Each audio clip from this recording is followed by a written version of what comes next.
I think having their jungler as the best player is gonna be really good for them, since he can decide which lane he wanna make an advantage for them. Even during the NALCS, most teams sort of have a target on me for their games, and so I think I'm pretty comfortable with teams trying to shut me down, so I don't think it'll be a huge deal.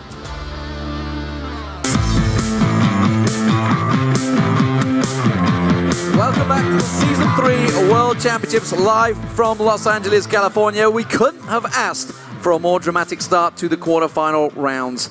It is time for the third and final game between Fnatic and Cloud9. The winner of this match will be the first team to lock in their spot in this weekend's semi-final. Yeah, D-Man, and both of these games have been extremely close in the early and the mid game, and then they've generally been turning because both these teams know how to end games. And in that last one, I mean, we can't say enough about Balls' Rumble Ultimates in that one because they didn't even have the team that locked down amazingly. He had such a rough early game as well because of the 1v2 lane scenario, and then he just crushed them. This is why Cloud9 actually runs pick and ban scenarios generally assuming Rumble's banned, because they don't expect people to let Balls play it. And think back to it, he was about 30-40 CS behind Soaz, but they gave that split, or they were trying to give the split lane to Peke, and it just didn't work. Cloud9 were ready for that. That's one of the games that they were obviously prepared for. Yeah, and I mean, as Doublelift was saying on the analyst desk as well, he doesn't expect Peke to die again to high. 1v1 in the lane, that could have been a big turning point in that game, because even though Peke didn't seem to do anything to turn it back,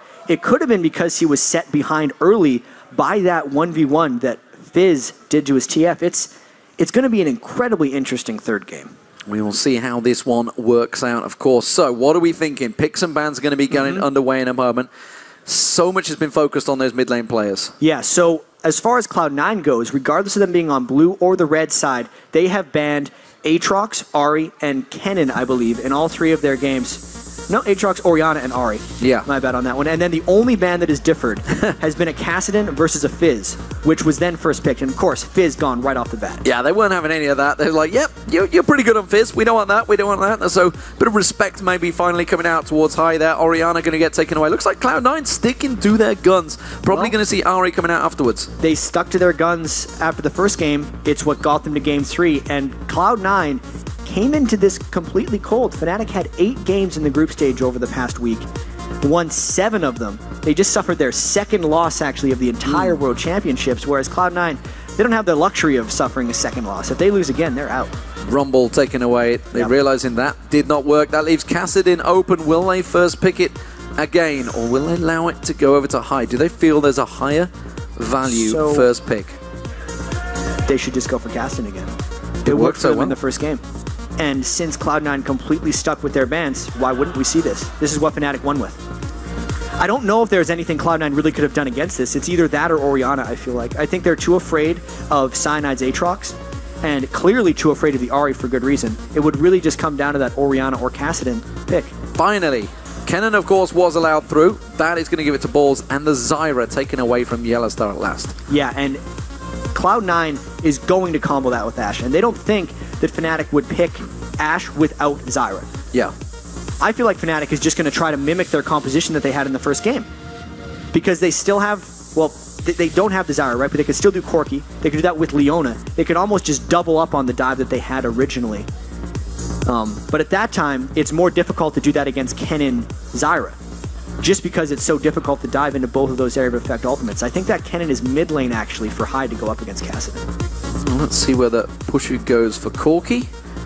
I think actually we may see the jungler coming out. I think Cyanide might show his hand, go for Jarvan early on here, because they don't want to show what they're going to be putting in that top lane. We're waiting down, obviously, Fnatic. Big discussions. You can see is so unpredictable in these phases. The whole team, of course. Lee Sin. How would I forget? And they're taking Varus away. They know that actually Ashe is probably going to come out, so they're thinking we need something for range here. They need something to counter back as far as crowd control goes. They know that Cloud9 likes to overload crowd control, and you know, once again, like, Fnatic is just so damn unpredictable in these situations. It would seem like they'd go for Corki once again. I'd almost expect still from Fnatic, even though Cloud9's picking right now, maybe their last 2 picks, why not Lissandra again, right? Yeah. Why not Leona and just go for the full-on dive? That's the thing that makes the most sense to me from Cloud9's perspective. Or sorry, from Fnatic's perspective. And wow, now Sneaky goes for Corki.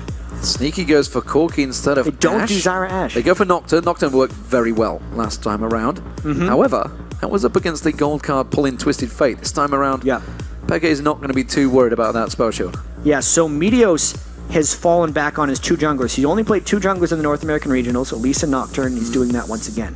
The Corki pick for Cloud9 fits in here because they have the Kennen mid lane. Cloud9 has like a minimum quota of how much crowd control to bring into a game. And since they have crowd control in the mid lane now, they don't need it from their AD carry position, so they're loading in more damage.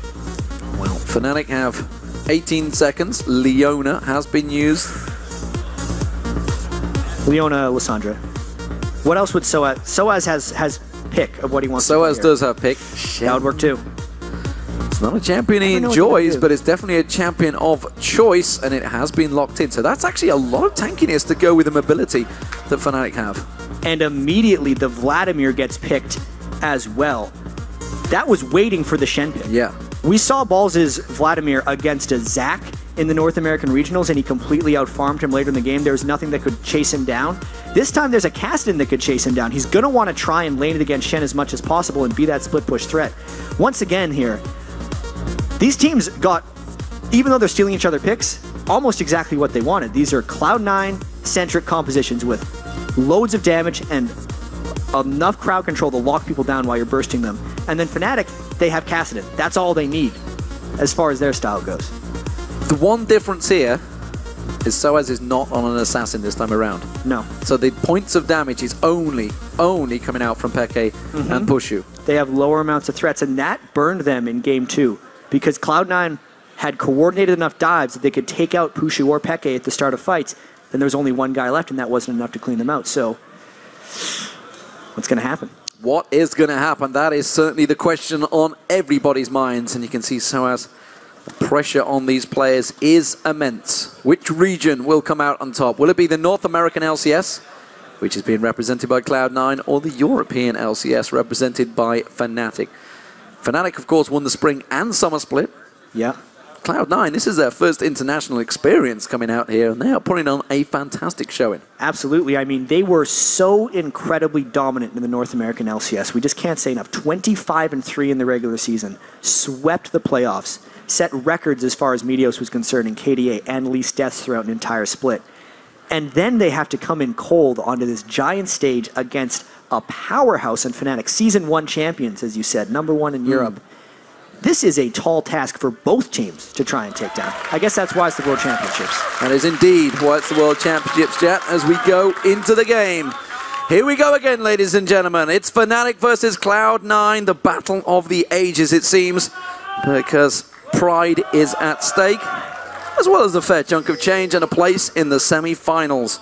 Who will they face? It's going to be Chinese opposition. Will it be OMG or Royal Club? We're going to be finding that out tomorrow, but right now, we want to know who is going to win. Who is going to come out on top? Will it be Fnatic, who currently picked up a great win in Game 1 and snowballed after 25 minutes up against Cloud9, who did effectively the same thing in Game 2. Both blue sides winning so far.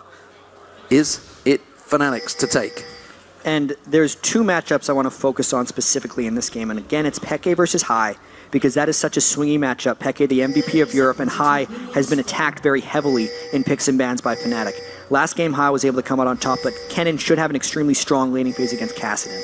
The other one I need to track here is the early laning of Yellow Star's Leona versus Lemon Nation Zyra, because if Yellow Star can somehow get level 2 before Lemon Nation and catches anything onto him, he'll kill Zyra straight off the bat. And now, Fnatic catches him in the brush. The catch on towards Sneaky, he's going down, he's going to get dropped. First blood comes out, they make it a second as well. Lemon Nation's going to be the focus target, he gets locked up, Yellow Star goes in, and Cyanide gets a double kill. That is immensely huge for Fnatic. They ran around the Cloud9 ward. Somehow they snuck into that brush before. I need to watch that again because Cloud9 has 2 wards down in the Fnatic jungle because I think they went through the lane. Someone's going to grill me for this. They got there before they put the wards in. They got there obviously before the wards went down, but Cloud9 was completely caught unawares. In Cloud9's losses so far in North America, it was often because of a level 1 disaster, and now that bottom lane of theirs is in a huge hole. They are definitely get out level 2'd, and they both died. And Cyanide starts his jungling with a mattress. It's crazy. He's going to absolutely dominate through this. Doesn't need to use Smite. No clue. Doesn't need help for this blue. He's just going to dominate that jungle now. This is going to put Meteos in a big, tricky situation because he knows he's going to get countered by that Lee Sin. In a game of this magnitude, starting while giving up the first 2 kills is just an extra amount of pressure that got put on Cloud9. Fnatic has so much confidence with the way they're moving right now. They're even going for Meteos' red buff. He's got to smite it away and run. He can't even get level 3. And while, you know, so many times we talk about level 1, we didn't actually get into like who would level 1 because they were up against a Shen and a Leona. Why would you even look in them bushes? They were just caught completely by surprise. I mean, Zyra can have consistent threat at level 1 as well. It was really just Fnatic outmaneuvering them. There's the catch as well! Lemonation caught out, having to use heal, which we didn't even touch on, by the way. Picking up the Summoner's heal, working out very well this time around, but Yellowstar and Pushu are starting to put a lot of pressure on that lane already. And we have been so lulled into level 1s just being ward trades that we don't expect that much power to come out early on in the game. This has caught Cloud9 completely off guard. They were just executing a normal level 1 for themselves, and it was Fnatic now just jumping out ahead. How much can they turn this on its head? They already got the heal from Lemon Nation. This Yellowstar this Pushu versus Sneaky lane could completely turn, knowing that they started with a couple kills. But the big thing actually is Pushu hasn't shopped yet, and Sneaky didn't burn summoner spells when he died, which is very key to mention. Let's watch this level 1 again. They taunted right onto Sneaky, no chance. And one thing that was actually smart of Cloud9, aside from getting caught out and killed, is neither of them decided to use summoner spells because they knew how dead they were. And more importantly, there was a lot of assists there. Soaz got the 2 assists. Pushu got the 2 assists. We saw the flash from Yellowstar actually. It was burned to get that lockup on the final one. But big advantages gained by the European champions Fnatic in this very early game. Let's see how it develops though. Not get carried away. It is very early on, and Meteos is coming up towards his top lane. There's not a ward that sees him. Pushu and Yellowstar feeling very confident. They're going in. They're going in for Pushu. Pushu may get locked up. The fear does get triggered, but it sends him towards his own tower, so it's not a favorable trade for Cloud9. Extremely close now. Cyanide coming in the mid lane as well. Just Lightning rushes away. That gank up top by Meteos needs to be pressured with some turret damage right now because they forced one back and they're effectively forcing Cyanide to come up and cover. Remember, they took a 3-minute 33 tower in the first game. This time around, Cyanide is coming up there to cover it off. They're not going to keep on chunking down that tower. They effectively forced Fnatic out of their split push game in the last match. This game, they don't really need to do it. Maybe they will, with obviously the fact that Shen's there generally triggers that they are going to go split push. It's a very good trade for Soaz on Cloud Balls there. Yeah, early on, Soaz is definitely pressuring this lane as heavily as possible. Balls will not be ramping up for another little while here. He needs to get about level 7 or 9 and a Spell Vamp Spirit in there. Ooh, High has his flash burned as well by Cyanide. Double flash is burned actually. Peke as well, taken very low, so the trade going well for High, but both of those flashes now down. It's going to affect High more than it is going to be Cyanide. Cyanide himself is just returning back to that jungle. He's going to be running like a monster around that jungle as well. In terms of farm, though, he's actually behind Meteos. Meteos always managing to farm a little bit of his jungle. The main advantages in this game are just those first 2 kills. They get 600 gold for the first blood, a split of 500 gold for the second one, so it is exactly so. Fnatic did not go back and buy after they got the kills because they happened so late. So if we're going to see that 2 kills start to snowball, it's actually going to be now because Fnatic has went back, bought their first set of items, and is actually taking advantage of this gold lead. Check out those items from the AD carriers. Sneaky went back, he got himself a double Doran's Blade. Guess the Phage will follow, leading into the inevitable Trinity Force. But look at Pushu. Because he got that early assist gold, he went straight for a pickaxe. Is that a little overconfident? I don't think so at all. I think he's just trying to rush more damage than Sneaky can deal with. He's going to be building that into a Last Whisper anyway if he's going with the standard build. And he's just really just trying to get the immediate advantage. Balls has been dangerous for a while. The last time he scouted Cyanide with one of those Vladimir E's, this time he gets caught. You're going to see the ultimate coming in. He's trying to catch him out. He has pulled away. And he has got that ghost on. He's going to go deep. Cyanide on this one. He has got him down. And would you believe it? That's a 3rd kill for Cyanide.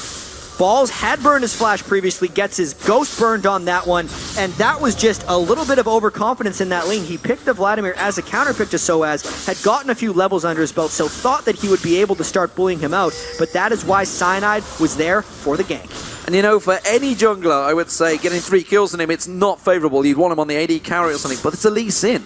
Lee Sin's going to get going, and he's going to start doing a lot of damage. Especially if he can get around. The thing with this is Cyanide has an absolute window with which he can be effective here. He's built it into a Sightstone, so he's not actually getting combat effectiveness out of this. If there is a team fight force for Cloud9, it is map control and mobility that he's building into that Lee Sin right now. He wants to be hopping around. He wants to stop Meteos from having effective gank paths, and he wants to catch Cloud9 in multiple rotations. So this middle lane battle, Meteos is given the blue buff, or is he? Actually, he may take that for himself here. Absolutely he will, because it's a Kennen and a Vladimir. Neither of those guys benefit off the blue buff. 3 members of Fnatic gathering in this middle lane. We do see Lemonation coming down, realizing there's something maybe up. Pushy was spotted out there. They're going in towards High. High himself hasn't got flash available, but the kick from Cyanide does not find its target. This game is going to be a dragon fight very shortly for Fnatic, I feel. They have the Shen in the top lane. He's made the transition, and there has not been a dragon play made yet. Lemon Nation is still not level 6. Neither is Sneaky on Corki, whereas Pushu and Yellowstar are about 3/4 of the way to their level thresholds. The AD carries are fighting each other in the bottom lane right now, and Fnatic has just went back to buy another fresh set of items. If Cloud9 doesn't stop the objective push by Fnatic, they may end up falling too far behind to make a realistic comeback. They're actually forced into a game-deciding decision much earlier than they would like to be because the double kill that was given up at level 1. We do see Meteos is a long way from this dragon as well, so Fnatic seemingly will be gifted this one. I think Cloud9 may well have read the situation, but realized they're probably not in a situation to fight for a Yellowstar trying to get the lock on towards Lemonation. Does take a big chunk of damage from that piercing arrow. Fnatic starting this one off. Cloud9 going to let them have it. Yeah, Lemon Nation, you got to be careful, man. There is a lot of people that could kill you in this situation. They know Balls isn't there. They know Shen could teleport in. And this is effectively just a Fnatic power play. Power play indeed. That's going to push the gold to a 1,500 lead for them. Cloud9 trying to clear and shove that middle lane. Remember that High, if he gets left alone, he will put a lot of damage down on this turret, and that's exactly what he's going to do. And Peke, as much as he likes to roam and with that teleport, is going to have to keep check on him. And I feel like Cloud9's actually just trying to push Fnatic into a split push game right now. They know they fell behind early, and they have the split push Vladimir. He's got Ghost Flash. He's building in towards the Spirit of the Spectral Wraith, and Balls is hoping to draw enough attention that Cloud9 can just trade farm in the lanes and effectively bypass the disaster that happened early on. So, in terms of 2 top laners, Balls and Soaz, very much even. Of course, there is a death for Balls and a 3 assists for Soaz, so that's going to be Tippy's gold in terms of farm. And you can see it is around about 600 gold lead. No surprises there. The big surprise is really developing across the board is, of course, the jungler, but it is actually, despite the 3 kills, only a, 300 gold lead that Cyanide has over Meteos. So Meteos still doing a fantastic job of farming. Look at it, 72 to 32, because he's taken a couple of waves in the lanes as well. Yeah, Meteos is getting his items, but it's about the rest of his team that's falling back.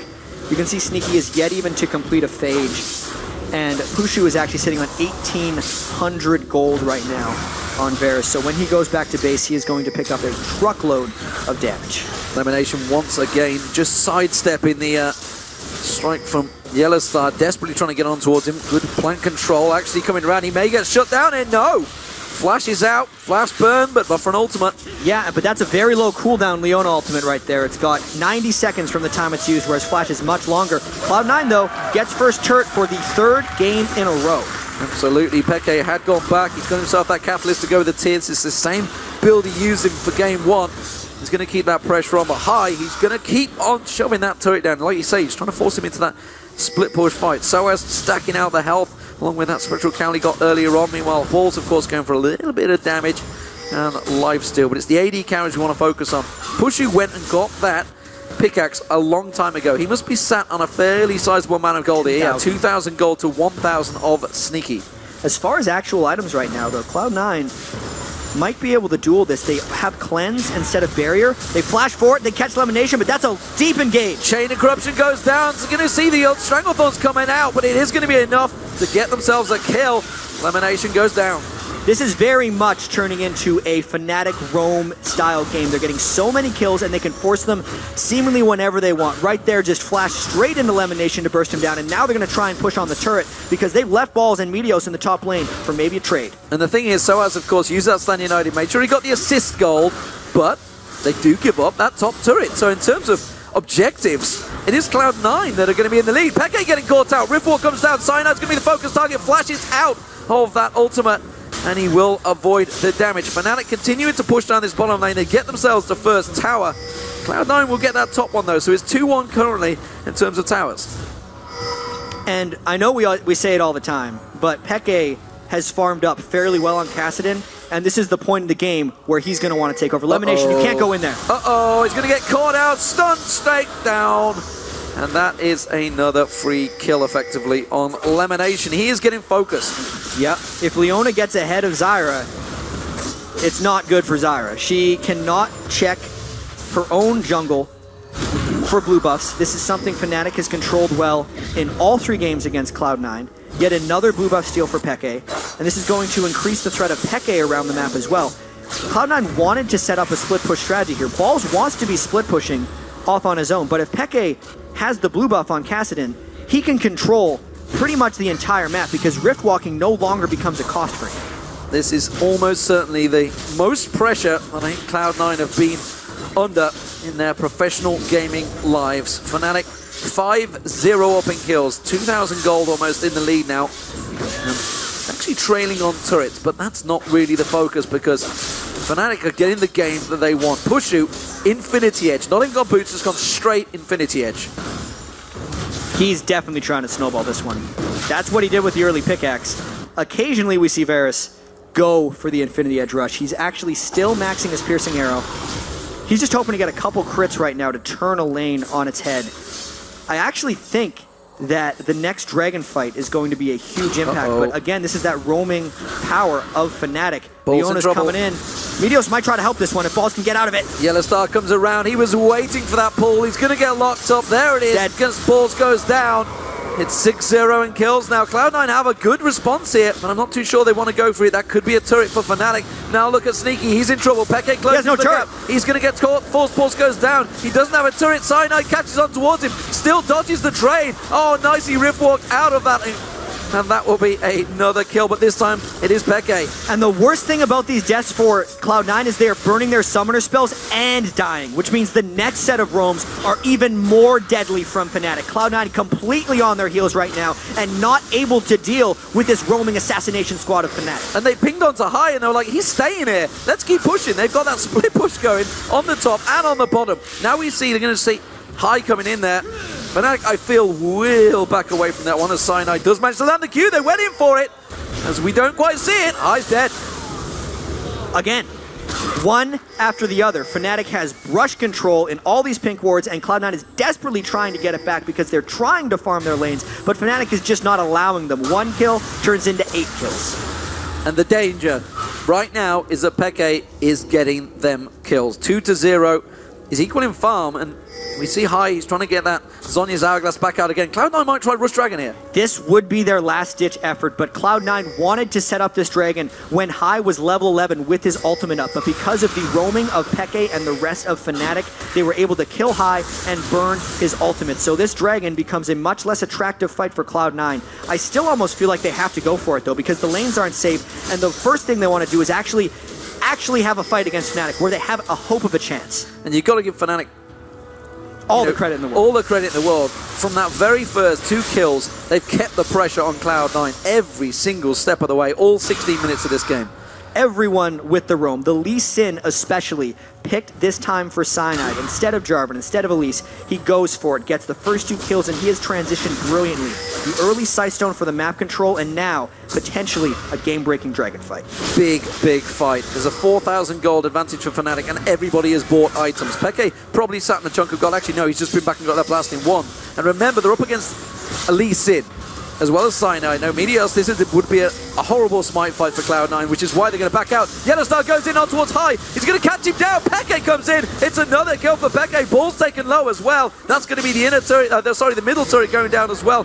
Meteos does get himself the bottom turret. It's going to be an even traded turret, but Fnatic can keep going on the inner here. Fnatic has endless aggression. It is consistently catching Cloud9 off guard. Everyone can chase for Fnatic. Everyone is diving in, and it is working masterfully. Meteos continues to push on the bottom lane. He may get that down before Fnatic respond. No, teleport coming in there. It is going to be Peke on towards him.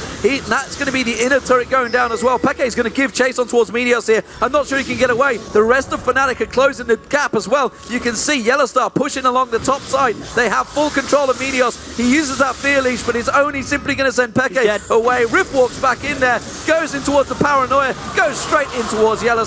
The kill goes to Pushu. Fnatic is everywhere as far as Meteos is concerned right there. He thought he was going to make a great escape, but again, summoners and ultimates burned by Cloud9 attempting to escape, meaning the cycle of death will never end for Cloud9 because Fnatic can continually catch them without defensive summoner spells and keep growing this lead. High might get caught out of position here. Peke feels like he go for it, goes in, puts that Rift Walk down, and Force Pulses onto Balls. High is sticking around here. They may try and turn this one towards Peke. They have got good damage and he's low on mana, but they can't pick anything up from him. It's 10-0 in kills. This game is dangerously turning into an avalanche for Fnatic. It may already be an avalanche right now if we just think of what Cloud9 has been able to do about it, because it's effectively nothing. Cloud9 has been in the process of setting up a play, but Fnatic stops it right there. They're killing Cloud9 in the planning phase. So as on Shen hasn't even had to use his ultimates. That's how far away Cloud9 is to making plays. Yellowstar has been everywhere with Leona. Cyanide has been everywhere with Lee Sin. And it's normally actually, in a typical Fnatic game, you have that four-man squad that goes around for Fnatic and then Peke making plays. This time, it's just a scatter of everyone. It's another unexpected move. Sometimes it's just Cyanide and Yellowstar. Sometimes it's Pushu and Peke. It's really no way of Cloud9 keeping track of them. And since Cloud9 continually keeps dying in these lanes, there's no way of them getting the control back. This lead is just going bigger and bigger, and Peke has the freedom to wait.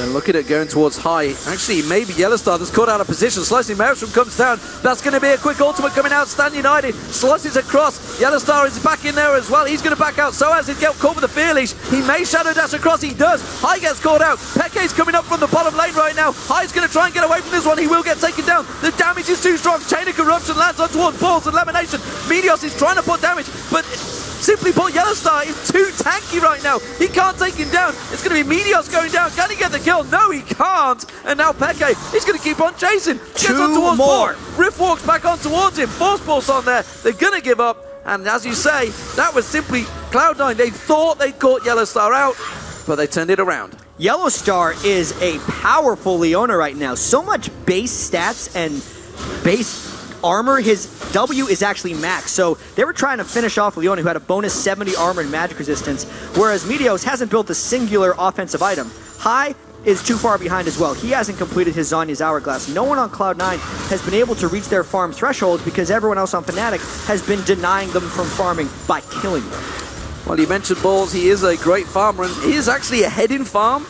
But that doesn't matter, because Soaz is just so strong. And look at the gold across the board globally is massively in the favor of Fnatic, because they've all been helping out in these kills. 12-0 the kill score right now for the European champions Fnatic. They seem to have stolen a march over Cloud9, and right now it's simply Cloud9. They have to turtle this one. They have to sit back. Can they try and push those lanes? It seems to be Balls is the chosen split pusher, as you mentioned right at the start. But I'm not sure it's going to work. Yeah, from Champion Select, Balls was the guy who has to split push, but from level 1, things have just went too badly for Cloud9 right now. The first and second games were so incredibly close, and then Fnatic had the aggression to just go for a big play level 1. They got the gamble to pay off, and really since then, Fnatic has just played masterfully. They've stopped everything Cloud9 has been trying to do. Cloud9 actually got a little sloppy sometimes, checking brushes they didn't necessarily need to check, but it's Fnatic. Fnatic is in every brush as far as they know. 5 members of Fnatic coming to that top and high, taken down half his health from a single combo from Peke. Oh, the piercing arrow lands. They got to back out of this one. They can't give this fight up. You can see Cloud9 that's going to catch on towards Lemonation. He's going to get locked down. Balls tries to come back in there, puts a good hemo plate down across Fnatic, but it doesn't matter. The damage is done. Piercing arrow lands on Sneaky along with a Null Sphere, and he is forced out of the fight as well. Fnatic can keep on pushing. Yeah, and they definitely want to. They still have some engages up. Pushu has his Varus ultimate, and this is a strong push they can put down onto Cloud9. Peke, fearless. Every single combo that comes out from Peke is dropping. Tie down, another piercing arrow lands. This is going to be the first inhibitor of the game. Ball's getting caught down. He comes out. Chain of Corruption onto Sneaky, cleansed off that. And Fnatic actually backing away from this one.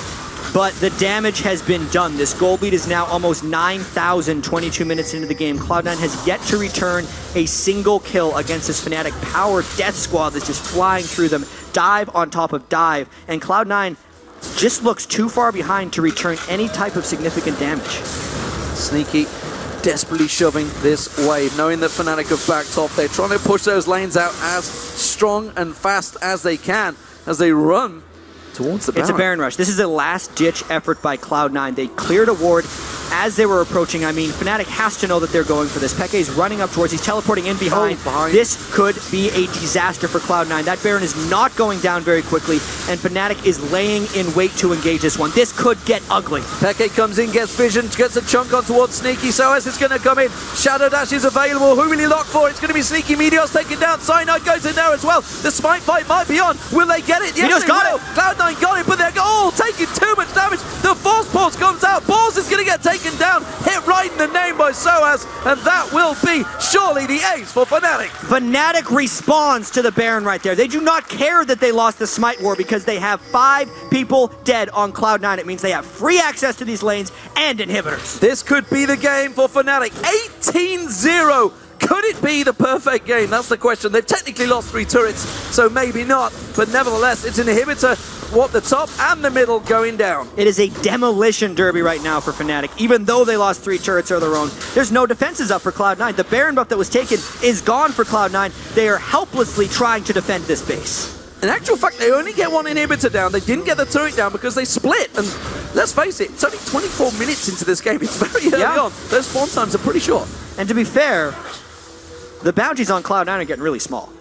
Every time they die, they're worth less and less gold. I mean, we're talking about this game being a huge snowball, and it absolutely is. And this was just Cloud9. They're just wanting the Baron gold at this point. They're hoping that they could get something back because they are worth such little amounts of gold. You can see 220 gold for that kill. Balls only worth about 180 as well for that one. And if Cloud9 can continue to get objectives, they're hoping to keep themselves at least a little bit in this game, because if they get any type of kills back on a Fnatic, just thinking about this logically, 18-0 seems like actually a much worse snowball than this is, even though it's already it's a pretty bad snowball, to be quite fair. But if Cloud9 gets any return kills, it's generally 750 gold to the team for one of them, and a whole bunch of experience. They may get it hit. Oh, they passed each other. Nobody saw it. Cyanide goes past the Tribush. Nobody kind of caught each other's position, but it doesn't matter. Fnatic are on the inhib. Either way, if they went for that kill, Fnatic would just get this inhibitor clearing away. They still may get. It would be a 5v5 with a 9,000 gold lead, and Cloud9 is just rushing out for an attempted defense.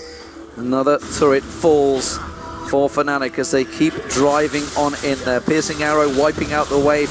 Peke putting a burst of damage down. Paranoia going out. It's on Pushu. That's going to be the focus target. But Meteos has gone very deep. Oh, the ultimate comes out from Yellowstone. Catches them all down. Good damage. First kill finally for Cloud9. Catching on towards it. Stranglethorn bounces Yellowstone in the air. Peke is full. Is it enough? Peke comes back in there. He gets on towards Lemonation. Ball's being taken down by this support just off the side there. Peke goes around. He gets himself the triple. And Fnatic keep driving on home the victory. 21 kills to 1 right now. Fnatic continuing this push. They get inhibitor number 2, and maybe the game. Sneaky and Meteos have to defend. Fnatic are looking strong in this one. They've looked strong from that very beginning. The second inhibitor of the game will go down. I'm not sure they're going to push for victory just yet, but it seems that it's only a matter of time. Well, the first 2 games were close and then broke at 25 minutes. This game broke way before that. We can see Cloud9 tries to get an engage on. They actually got a pretty good one.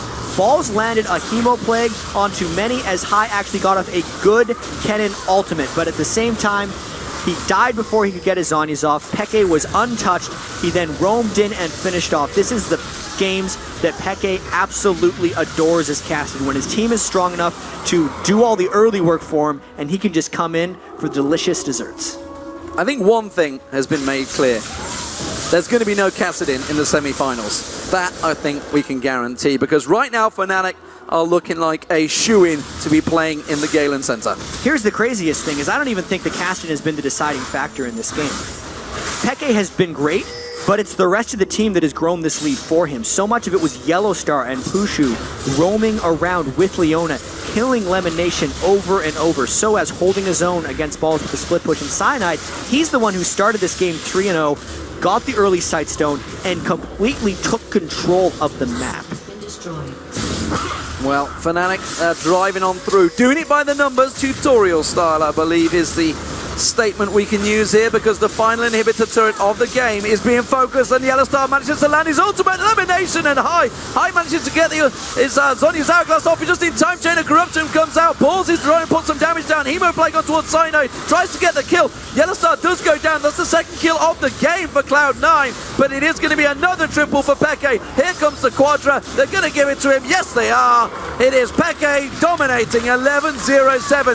Fnatic are going to go through to the semi-finals, taking down the North American champions, Cloud9. It was a great series. This game, though, was completely one-sided for Fnatic. They dominated Cloud9 for minute one, and that has got to feel good. They were against a Cloud9 crowd. These are the Season 1 champions back in Season 3. They powered through the group stage at 7-1, and now they powered through Cloud9 here in Game 3 to give themselves a berth in the semifinals. I hate to say it, Jack, but the North American LCS are out of this tournament. All three teams have now been eliminated as the European champions do move through to those semi-finals. They're going to be up against one of the Chinese teams, OMG or Royal Gaming Club. It's going to be a tough fight regardless, but that was, as you said, a fantastic three-match series. The first and second games were incredibly close at the 25th minute mark. 26-2 says it all about the third match. Absolutely. You could tell Fnatic just piled on for the end. The fans giving Cloud9 a strong ovation as well. It was a great season for them. Their first split in the LCS. They got the #1 seed in North America and nearly took down Fnatic. And that is such an important thing to say. That was their first ever split. They've literally had one split. That's it. They've had 28 games and they're into the World Championships. They've got a lot of experience from international, and honestly, they put on a fantastic show. Yeah, they were very close to taking away those games. Let's not forget how close that first game was as well. Either one of these teams could have 2-0'd the other one if a couple things went different in those first two games. Third game, absolutely for Fnatic, and they absolutely deserve to move on. And would you believe it, may be all decided by a level 1 play, simply dodging out those wards. Is that Fnatic doing the research? I wonder. So as you played a fantastic Shen again, and maybe he's going to have to be forced into it. I know he hates the setup, but it worked out very well for him. I feel like it's worth it for him to play Shen.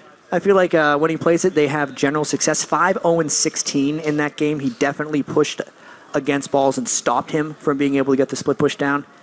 Fnatic overall now will play the winner of the Royal versus OMG game. So there's a lot on the line here. There's just too many quality teams at the World Championships. Like we're hearing like, man, how could Fnatic and Cloud9 end up playing in the quarterfinals? It's like, look at the other matchups. All of these teams are amazing. And now that we've seen Fnatic, we saw them go, what, 7-1 in group. They're effectively 9-2 in the Season 3 World Championships right now. What do we see from the other teams that could potentially stop them? Ooh, that is a very tough question. It's a loaded question right there as well. Yeah, right now we see Fnatic being ahead of the game as far as vision control and being able to catch the other team off guard. And it's their unpredictability that does that. And as far as all the teams in Europe know about this, you only really experience Fnatic and learn how to beat them by losing to them a bunch, because you need to learn how to deal with it. No other team plays like Fnatic does. So how do you prepare for that? There's no scrim opponents to deal with Fnatic.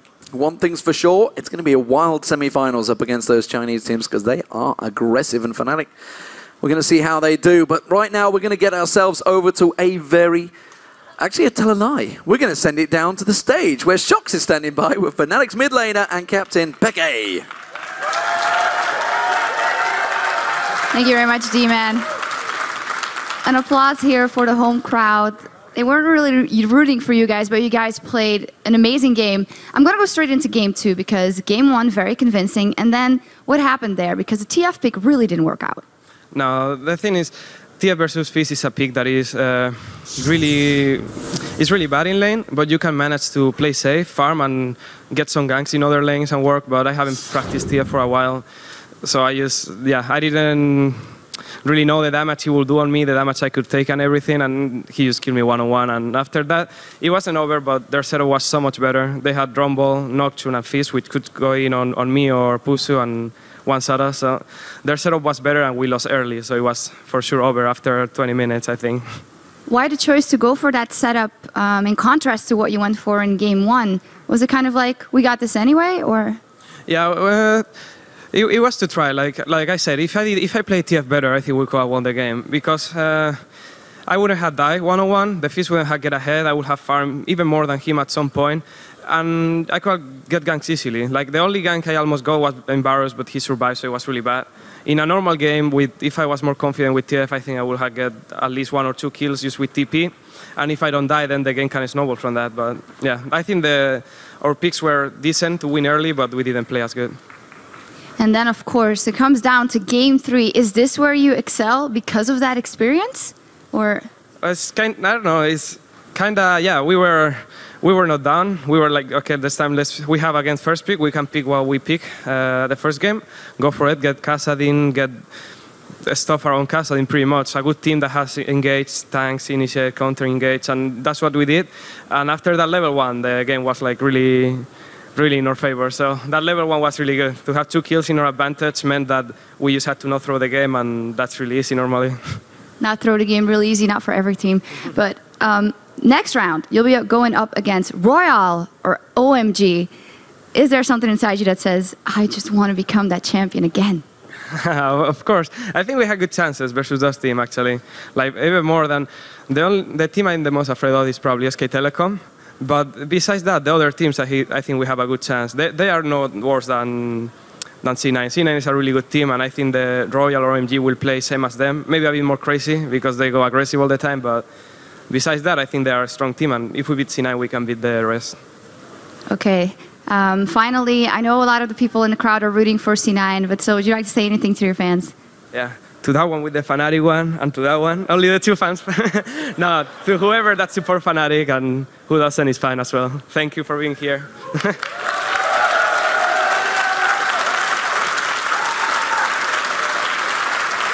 Thank you very much. Congratulations.